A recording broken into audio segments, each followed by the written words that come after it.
There are shapes hidden in the world around us, just ever so slightly beyond the visible spectrum. Sometimes you can see them, like when rain bounces off an invisible object.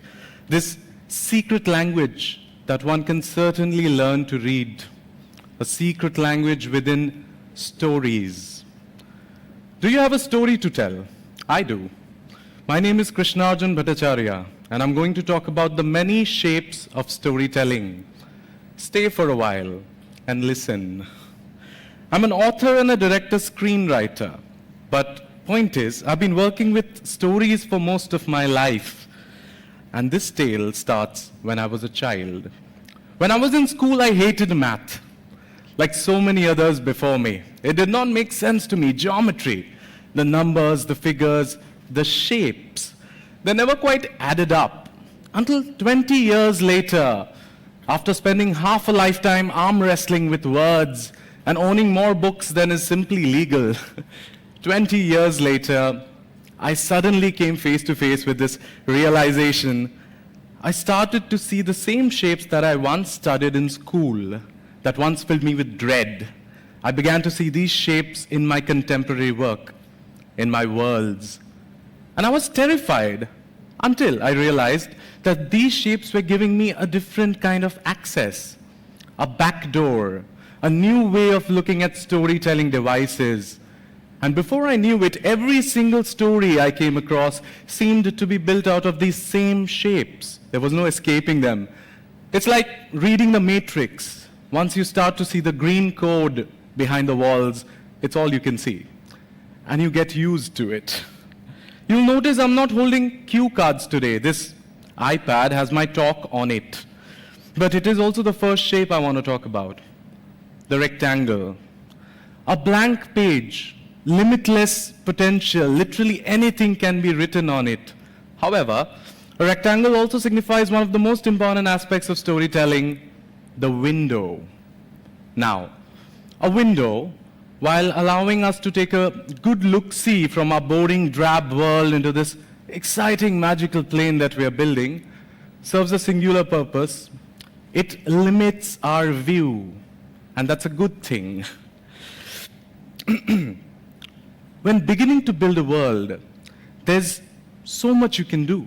It's easy to get lost amidst the mess of things. Where do we even begin? There's so many possibilities when you're, playing God. It's easy to get sucked into the absolute recesses of hundreds of thousands of minute little details that you're filling your world up with just because you like it. But ultimately might not have all that much to do with the story you're trying to tell.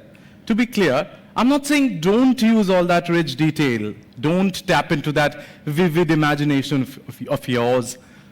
But prioritize. Use the window. You can only see this much out of a window. Start to build that much first. The first book I published was actually the 6th novel I wrote. It took me 5 unpublished, handwritten, completed manuscripts to understand what I wanted my first published work to be. It took me that long to climb out of the window. I'm going to talk about dots next. What is a dot? So sometimes when your pen is hovering above paper, you might accidentally create a dot. Oops. It's simple, really. A dot can be anything. It can be an incident, a character, a house, a red bicycle, an idea. But the deal with dots is, dots tend to get lonely on their own, which is why, as a storytelling device, the dot needs more than just itself to function. When we connect 2 dots, we get a line. Now, lines mean many things in storytelling as well, but if I had to pick one word, I would say journey. Point A to point B, life to death. The many things I learned along the way, the many experiences I had, the many people I met. All my life, certain people have tried to see me as a dot, but truth is, I am a line. All of you are lines, still being drawn at 1,000 kilometers per hour, wind whipping your faces in the wild rush of it all. We're racing towards that goal, that giant tower in the distance. Point B. Although the dot we call point B might not be as fulfilling or as exciting as we think it is once we get there. What we're really going to remember is the journey. All great stories are about journeys, and not just physical journeys, mental, psychological, spiritual, journeys of every kind, realizations, awakenings, and shifts in perspective, growth, both of the world and its many, many inhabitants.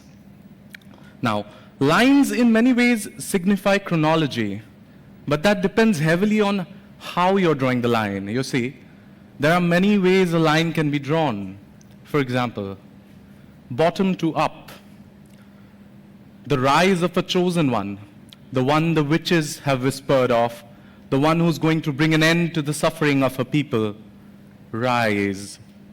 Top to bottom, the fall of an ambitious, violent warlord who sold his soul to a creature of many heads and many tongues. Degradation. Left to right. A day in the life of a discriminated monster hunter. An exciting, sometimes dull day, and she's basically going to go to sleep at the end of it. Stasis. Right to left. An immortal, wrinkled samurai has a conversation with his talking katana, and he recounts his entire life, the regrets he has, the mistakes he's made. Memory. An excellent way to physically embody a line, and I'm talking about becoming a line, become a point A to point B within a respectable amount of time, is to play D&D, Dungeons and Dragons. I love D&D, but how it is different from reading a book or watching a film is that D&D, or any other contemporary pen and paper role-playing game, lets you physically become the protagonist. You become the so-called hero of the story, and you're encouraged to use a voice, an accent, develop habits, minute little details, even dress up for the duration of a campaign if you want.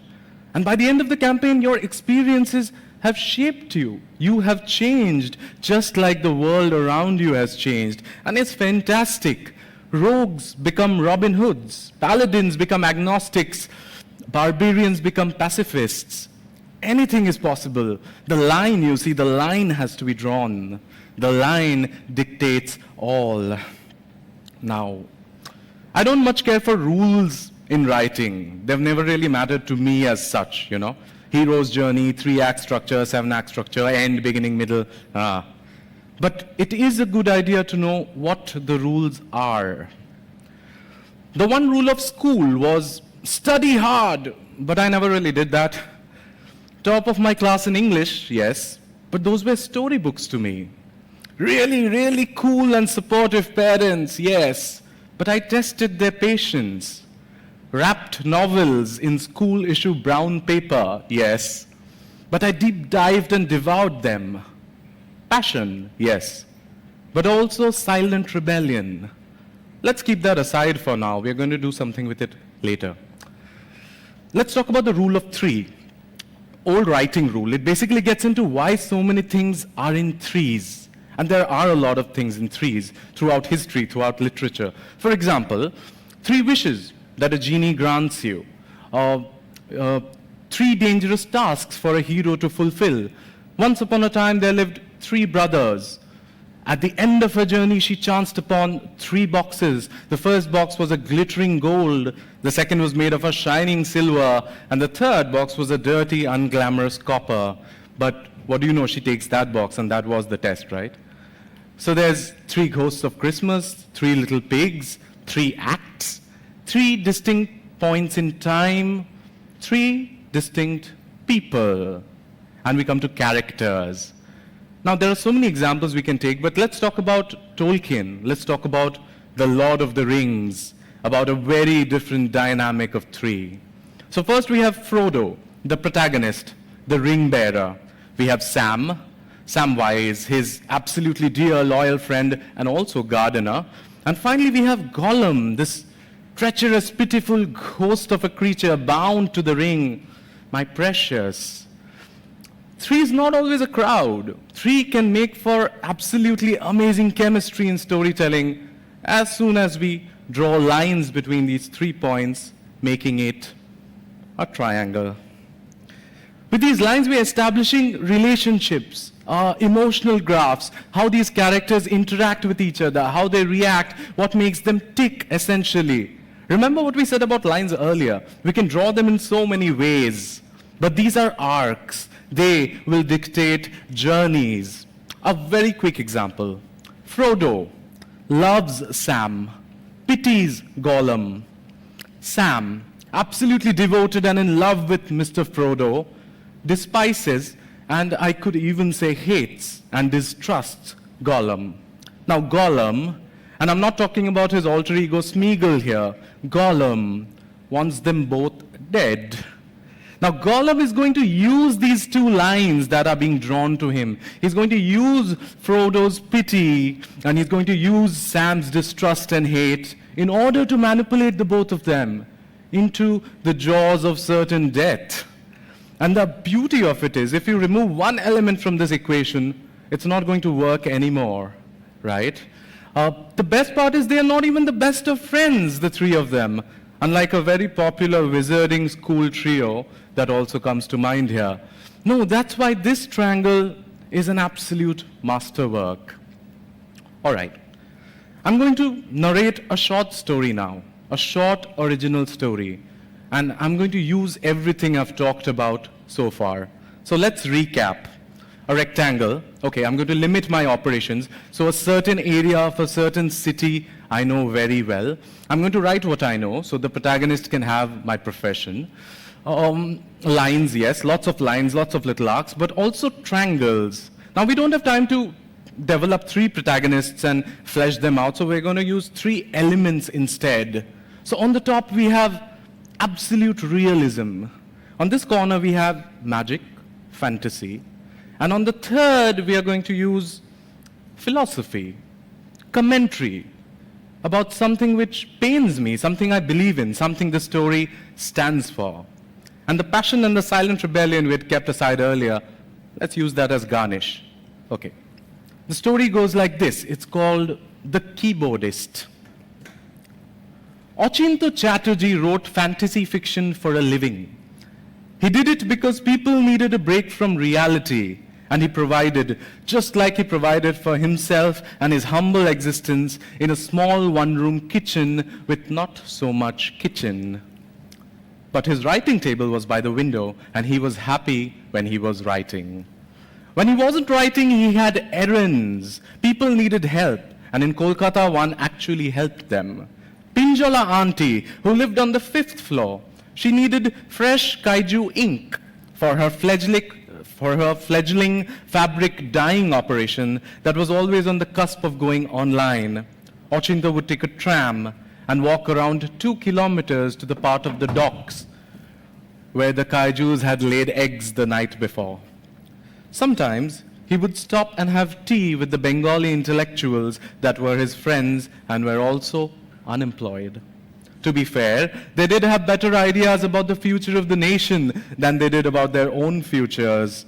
A few cigarettes would be smoked, and their old masters, Ray and Ghotok, would be romanticized.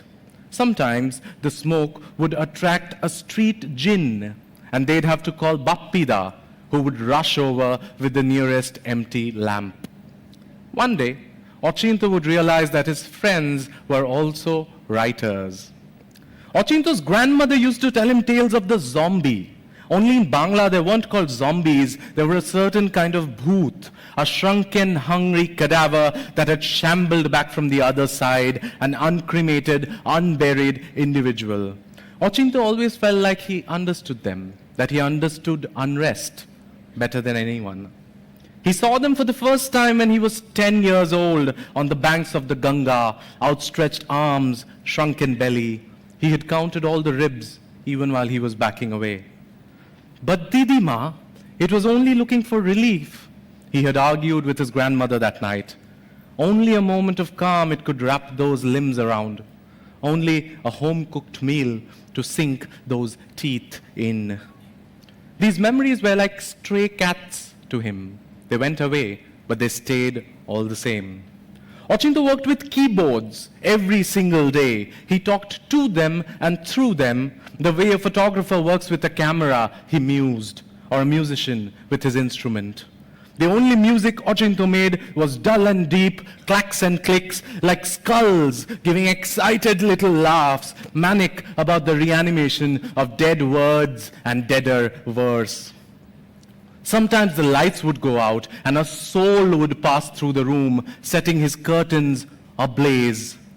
Ochinto kept a small bucket of water near his table for such occasions. Sometimes he simply stared at his keyboard and wondered if the home key was his favorite. Ochinto Chatterjee still writes fantasy fiction for a living.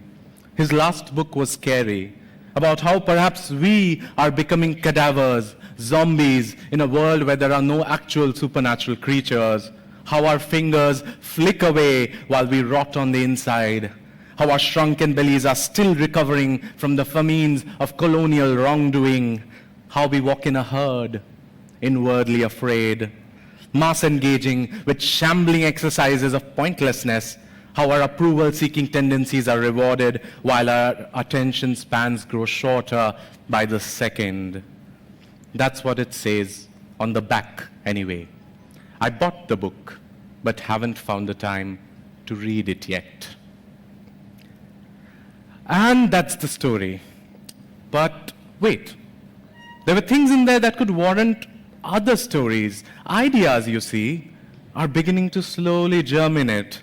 A noir recount of a kaiju egg smuggler, or a man who learns how to craft and build lamps that trap and hold gin, or maybe the chronicles of Pinjala Auntie's fabric dyeing operation, a dream carried over through generations, through partition and trauma. And suddenly, we arrive at the last shape. Or rather, the last shape has arrived. The circle. Shunya, tabula rasa, I am nothing and hence I am everything, life and death and now rebirth, the wheel of time, Ouroboros, the circle. We just went from concept to conclusion, and from conclusion we come to concept again. Like any creative process, the beginning of the end is the end of the beginning, and excited, armed with everything the process has given us, we walk the unending circle yet again. My name is Krishnarjun Bhattacharya, and I'm going to talk about